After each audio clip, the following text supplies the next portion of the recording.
ನೀವು ನೋಡ್ಬೋದು ಇದೊಂದು ಹೂಕೋಸಿನ ಗಿಡ. ನಿಮಗೆ ಇದರಲ್ಲಿ ಹೂಕೋಸು ಬರ್ತಾ ಇದೆ, ಸಣ್ಣಕ್ಕೆ ಕಾಣ್ತಾ ಇದೆಯಾ ಹೂಕೋಸು ಬಂದಿರೋದು, ಇದು ಕಾಣ್ತಾ ಇರ್ಬೋದು.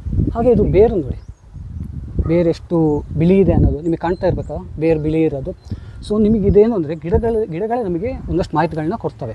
ಈಗ ಗಿಡ ಹೆಲ್ತಿ ಇದೆಯಾ, ಗಿಡಗಳಿಗೆ ಏನಾದ್ರು ತೊಂದರೆ ಇದೆಯಾ, ಏನಾದ್ರು ನ್ಯೂಟ್ರಿಯೆಂಟ್ಸ್ ಡೆಫಿಷಿಯನ್ಸಿ ಇದೆಯಾ, ಏನಾದ್ರು ರೋಗ ಬಂದಿದೆಯಾ, ಅದೆಲ್ಲ ಗಿಡಗಳೇ ಹೇಳುತ್ತೆ. ಹೇಗೆ ಹೇಳುತ್ತೆ ಅಂದರೆ ನ್ಯೂಟ್ರಿಯೆಂಟ್ಸ್ ಡೆಫಿಷಿಯನ್ಸಿ ಇದ್ದರೆ ಎಲೆಗಳ ಬಣ್ಣ ಬದಲಾಗುತ್ತೆ, ಎಲ್ಲೋ ಆಗುತ್ತೆ, ಅಥವಾ ಎಲ್ಲೋ ಸ್ಪಾಟ್ಸ್ ಬರುತ್ತೆ, ಇಲ್ಲ ಪರ್ಪಲ್ ಸ್ಪಾಟ್ಸ್ ಬಂದರೆ ಯಾವ್ದಾದ್ರು ಮೈಕ್ರೋ ನ್ಯೂಟ್ರಿಯೆಂಟ್ಸ್ ಡೆಫಿಷಿಯನ್ಸಿ ಇದೆ ಅನ್ನೋದು ಗೊತ್ತಾಗುತ್ತೆ. ಒಂದು ಆ ರೀತಿ ಆದರೆ ಇನ್ನೊಂದು ಬೇರಲ್ಲೂ ಕೂಡ ನಮಗೆ ಗೊತ್ತಾಗುತ್ತೆ.